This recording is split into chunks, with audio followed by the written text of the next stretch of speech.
आमंत्रण दिलं होतं आणि आमंत्रण देताना सांगितलं होतं की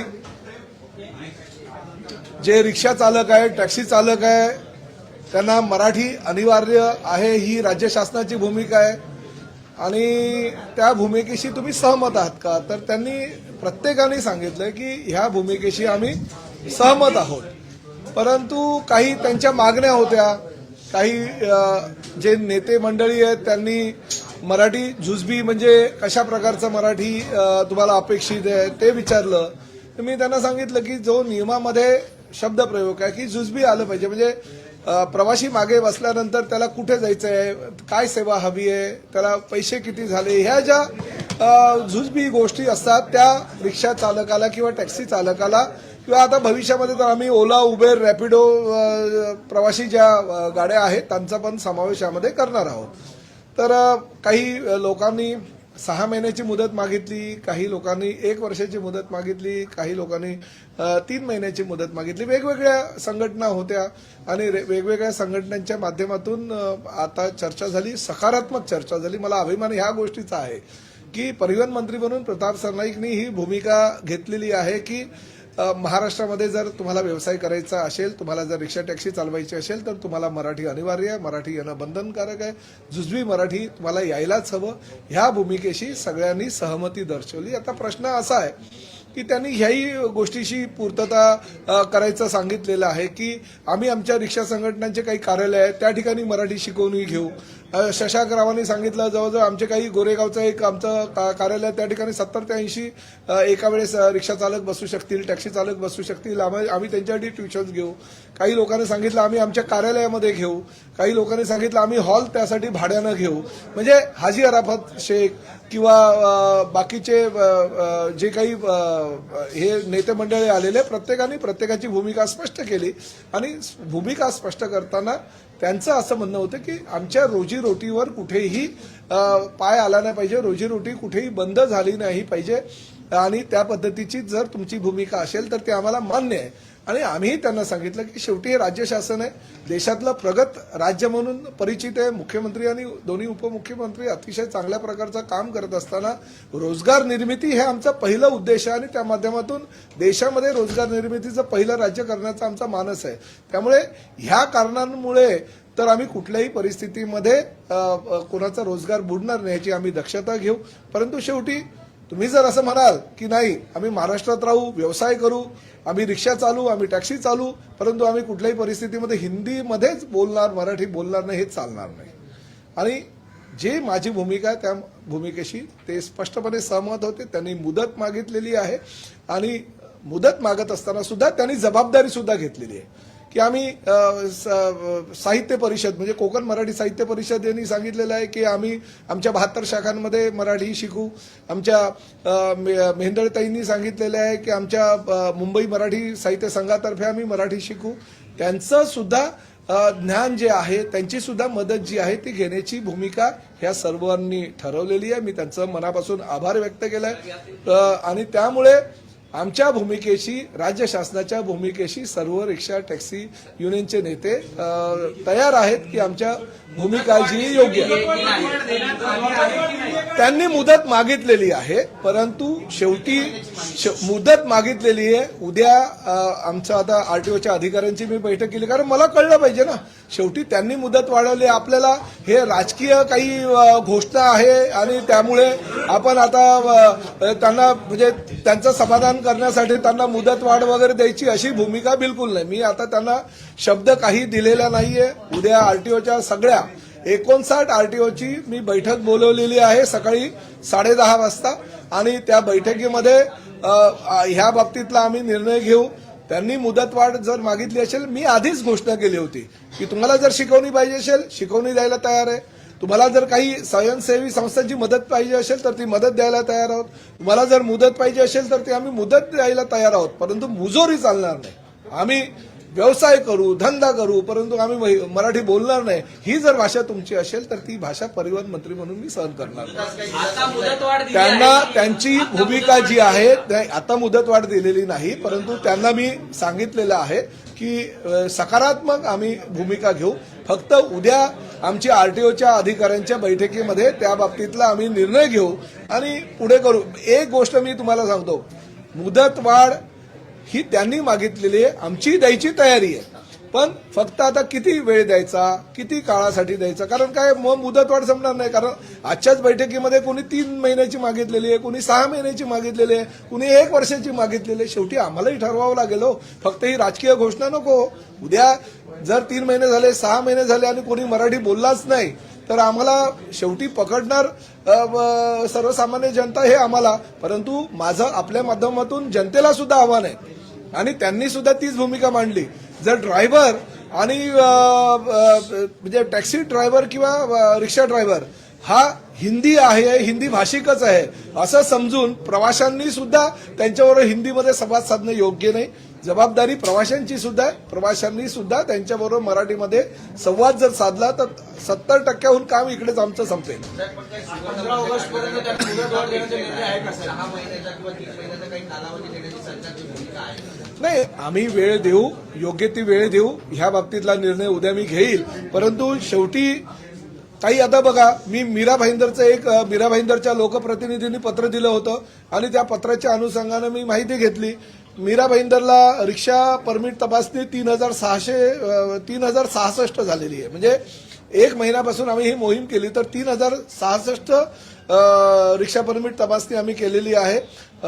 मराठी ज्ञान नसलेले त्यामध्ये 499 आम्हाला हे चालक मालक आढळलेले आहेत आणि मराठी ज्ञान असलेले 2567 आहे. म्हणजे 16.27% आजपर्यंतचा जो रिपोर्ट आहे त्याच्यामध्ये मराठी ज्ञान नसलेले रिक्षा चालक मालक आहे. म्हणजे आम्हाला हे कळलंय की आता बाबा एवढ्या संख्येपैकी एवढी जी पर्सेंटेज आहे ती लोक हिंदी भाषिक, म्हणजे शासनाला सुद्धा त्यांची भूमिका ठरवत असताना ह्या गोष्टींचा सारासार विचार करावा लागेल. मीरा भाईंदरला हिंदी भाषिक जास्त आहे, त्या ठिकाणी पर्सेंटेज आहे.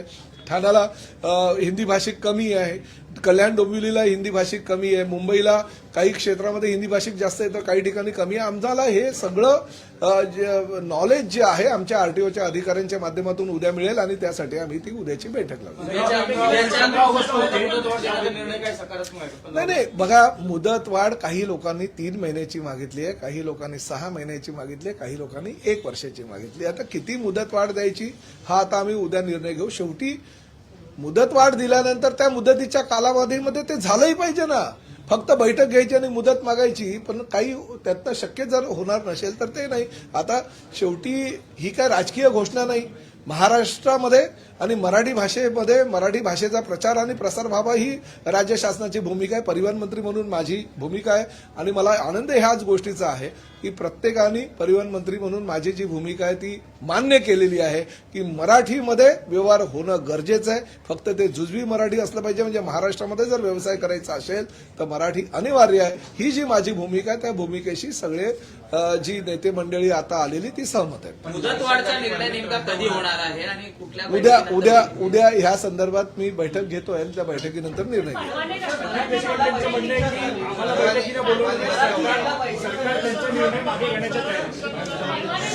काय संदीप देशपांडेंचं म्हणणं आहे की आम्हाला बैठकीला बोलवलं नाही आमच्या संघटनेला. नाही, ज्या लोकांनी पहिलं असं सांगतोय संदीप देशपांडे आणि बाकीच्या काही लोकांनी ती म्हणजे आमच्या भूमिकेला पाठिंबा दिला होता.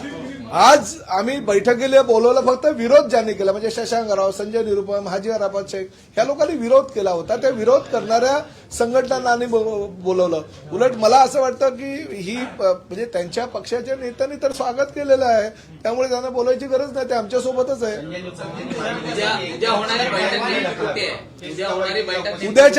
उद्या आमच्या परिवहन भवनमध्ये ही बैठक आहे. उद्याच्या बैठकीमध्ये त्या बाबतीतला आम्ही निर्णय घेऊ.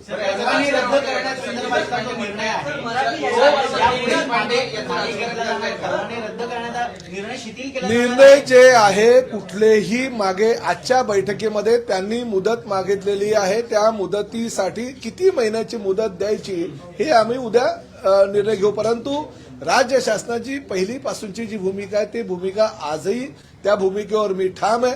माझं आजही असंच म्हणणं आहे, महाराष्ट्रामध्ये व्यवसाय करायचा असेल तर मराठी अनिवार्य आहे. की संजय निरुपमांना दोन कानाखाली वाजवली असती आनंद दिघे असते तर एकनाथ शिंदेने एक तरी बघा, वाजवायला मला माझं असं म्हणणं आहे की या विषयावर मला जायचं नाही. मूळ मुद्दा बाजूला राहील आणि काहीतरी तिसराच मुद्दा मध्ये येईल. मराठीची गळचेपी ह्या सगळ्या मुद्द्यांमुळे आजपर्यंत झालेलं नाही. आजही प्रताप सरनाईक ठाम आहे. म्हणून आज ह्या ठिकाणी मी जे विरोध केला त्या लोकांना बोलवलं आणि त्यांनी सुद्धा माझ्या भूमिकेवर सहमती दर्शवली. मला असं वाटतं की बाकीच्या राजकारणाशी मला काही घेणं देणं नाही. मी खऱ्या अर्थानं मराठी आणि मराठीचा प्रचार आणि प्रसार करणारा परिवहन मंत्री आहे आणि माझ्या भूमिकेशी सर्व नेते मंडळी सहमत आहे. ह्या गोष्टीचा मला आनंद आहे. सर असं म्हणतात की मराठी यायला पाहिजे असं सगळ्यांनी मान्य केलं, मात्र एवढ्या वर्ष व्यवसाय करूनही मराठी येते म्हणून खंत व्यक्त केली काय बैठकीत? नाही, ठीक आहे. आता त्यांना खंत वाटते. काही लोक ज्या हिंदी भाषिक लोक आज जे आले होते ते सुद्धा मराठीमध्ये चांगल्या प्रकारे बोलत होते. मी प्रत्येकाला सांगितलं, शशांकराव कर्नाटकाचे आहेत मूळचे, परंतु ते कर्नाटकामध्ये गेल्यानंतर आजही त्यांनी मला सांगितलं की मी माझ्या आईशी कानडी भाषेत बोलतो. त्यामुळे त्यांच्या मातृभाषेबद्दल त्यांना प्रेम आहे. ते चांगल्या प्रकारे बोलतात. तर मी बोललो मी मराठी आहे आणि मी जर मातृभाषेवर, जसं तुम्ही मातृवर आणि मातृभाषेवर प्रेम करता तसं जर मी केलं तर वावगं काय, चुकीचं काही नाहीये. संजय निरुपम होते, मी त्यांना सांगितलं की आधी तुम्ही हिंदी सामन्याचे संपादक होतात, तुम्हाला असं वाटलं की बाळासाहेब कदाचित मराठी सामन्याचे सुद्धा तुम्हाला संपादक करतील म्हणून तुम्ही किती अस्खलित मराठीमध्ये बोलायला शिकलात. हाजी अराफत शेख आहे, त्यांनाही मी सांगितलं की तुम्ही सुद्धा रिक्षा युनियनचे नेते आहे, तुम्ही सुद्धा किती मराठीत अस्खलित बोलतात. त्यामुळे हे हिंदी भाषिक नेते आहेत, ते मराठीमध्ये जर चांगल्या प्रकारे बोलू शकतात तर रिक्षा ड्रायव्हर आणि टॅक्सी ड्रायव्हरनी मराठीमध्ये का बोलू नये? मराठी बेरोजगार तरुणांसाठी काही विशेष कोटा ठेवणार आहे का? कारण जर का हिंदी भाषिकांना परमिट मिळायला लागली, त्यांना मराठी यायला लागलं तर मग स्थानिक मराठी तरुणांवरती अन्याय व्हायला नको या अनुषंगाने नाही, अशा प्रकारे काही कोणावर अन्याय होणार नाही आणि प्रत्येकाला रोजगार मिळेल याची जबाबदारी राज्य शासनाची आहे आणि राज्य शासन कुठल्याही परिस्थितीमध्ये हा मराठी भाषिक, तो हिंदी भाषिक, ह्याचा रोजगार ह्याला मिळाला पाहिजे, त्याला मिळाला नाही पाहिजे, हे मत राज्य शासनाचं नसतं. ज्याला रोजगाराची गरज आहे त्याला राज्य शासन पुढाकार घेऊन रोजगार मिळवून देण्याचा प्रयत्न करतं.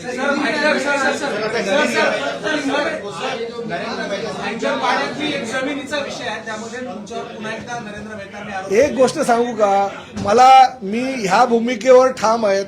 आता हा मुद्दा नरेंद्र मेहतानीच घेतलाय ना आणि त्यांनीच पत्र दिलं. त्याच पत्राच्या आधारे हे सगळी आमचा म्हणजे जे मीरा भाईंदरला रिक्षा परमिट तपासणीची जी मोहीम आहे त्यांच्याच पत्रानुसार चालू केले. त्यांनी दिलं पत्र आणि त्यानुसार ती मोहीम चालू केली. त्यामुळे कुठला तरी मुद्दा डायव्हर्ट करण्यासाठी जर कोणी काही करत असेल ना, मी अशा लोकांना भीक घालत नाही आणि मी स्पष्टपणे सांगतो, बऱ्याच लोकांना असं वाटत होतं हे पुढे जाणार, हे मागे फिरणार, हे आता काय मराठीचा मुद्दा सोडून देणार. प्रताप सरनाईक ठाम आहे या भूमिकेवर. कुठल्याही परिस्थितीमध्ये महाराष्ट्रामध्ये जर व्यवसाय करायचा असेल, तुम्हाला जर काम करायचं असेल तर मराठी अनिवार्य आहे, मराठी यायलाच पाहिजे. सनई साहब आज की जो मीटिंग हुई हिंदी में बताइए कि मीटिंग में क्या फैसला हुआ? मैं सबसे पहले सभी रिक्शा टैक्सी यूनियन के हमारे जो नेते,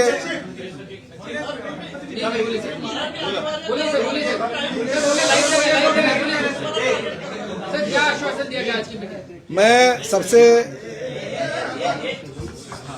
मैं सभी हमारे रिक्शा टैक्सी संगठनों के जो प्रतिनिधि हैं उनका दिल से स्वागत करता हूं.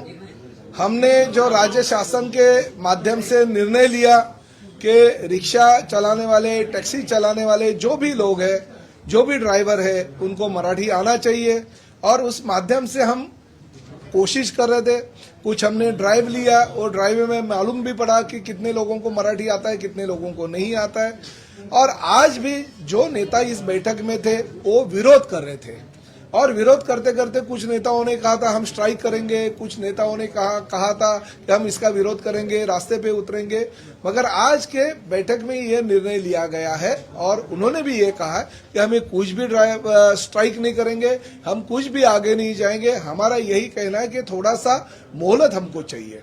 अगर महाराष्ट्र में हम काम करते हैं और जुजबी जो मराठी है, जो प्रवासी और रिक्शा चालक और टैक्सी चालक के बीच में होती है, वो मराठी सीखना चाहिए. ये मत से हम सहमत हैं और इसलिए हमें वक्त चाहिए. अगर आप वक्त दोगे तो हमें भी ऐसा लगता है कि हमारे लोगों को मराठी आना चाहिए और उसके लिए वो खुद ट्यूशन लेने के लिए तैयार है। जैसे हमारे संजय निरुपम जी ने कहा कि हम बैठक लेंगे, हम हमारे कार्यालय में सभी रिक्शा चालकों को, टैक्सी चालकों को मराठी सिखाएंगे।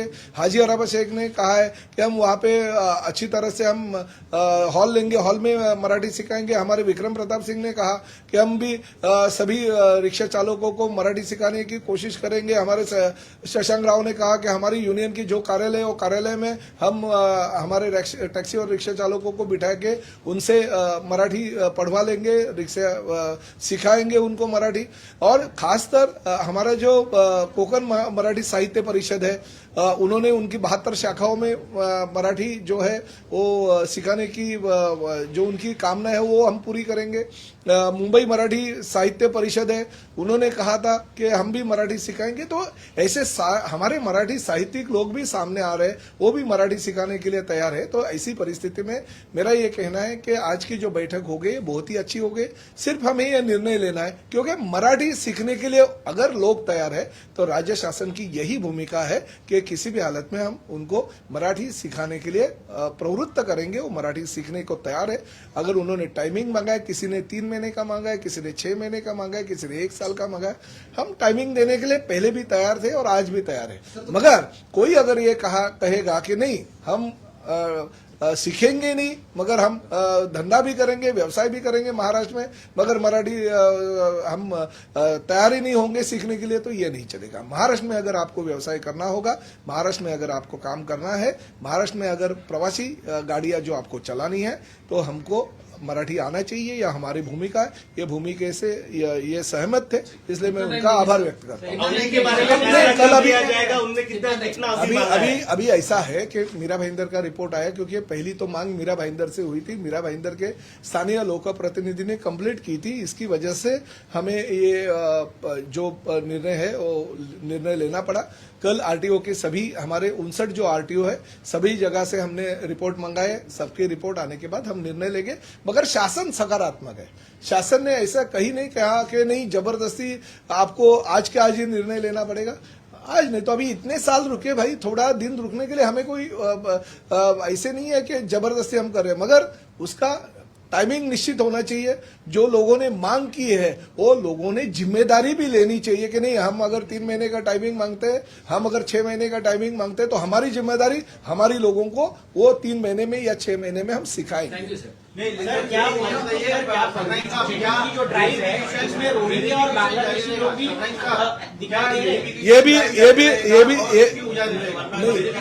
ये भी मैं आपको यही कहना चाहता हूं कि ये सिर्फ मराठी का ये अलग मुद्दा है, मगर जो आरटीओ की जिम्मेदारी है, अगर गलत तरीके से कोई अगर डॉक्यूमेंट्स लिए हैं जिसमें रोहिंग्या बांग्लादेशी या कुछ गलत लोग हैं जिन्होंने कंप्लेंट आई है, 1-1 के 6-6 8-8 परमिट है, तो इसकी जो जानकारी है वो तो हमारी चेकिंग तो रेगुलर होती रहती है और उसके ऊपर हम कार्रवाई करते ही रहते हैं। तो रोहिंग्या बांग्लादेश है क्या ऐसे?